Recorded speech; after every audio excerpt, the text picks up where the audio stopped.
Vilborg, þetta var sanngjarnlegur baráttuleikur og frábær sigur hjá ykkur. Hvað skóp þetta hjá ykkur heldurðu?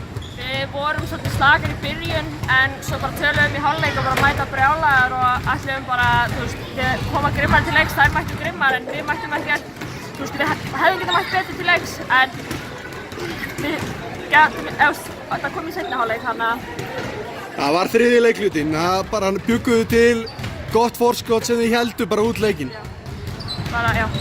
Áttu þið von á þeim svona brjáluðum í leiknum? Við vissum að þær myndu pressa og vera grimmar en já, við bjuggumst alveg við því en við ætluðum líka að koma grimmar til leiks en það bara gerist ekki alveg fyrr í seinni hálfleik. Hörku frammistaði hjá þér í dag.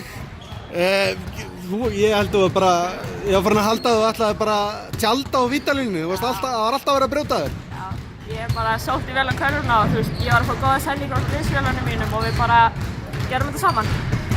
Engin spurning, takk fyrir þetta og til hamingju með sigurinn og gangi ykkur vel. Ja.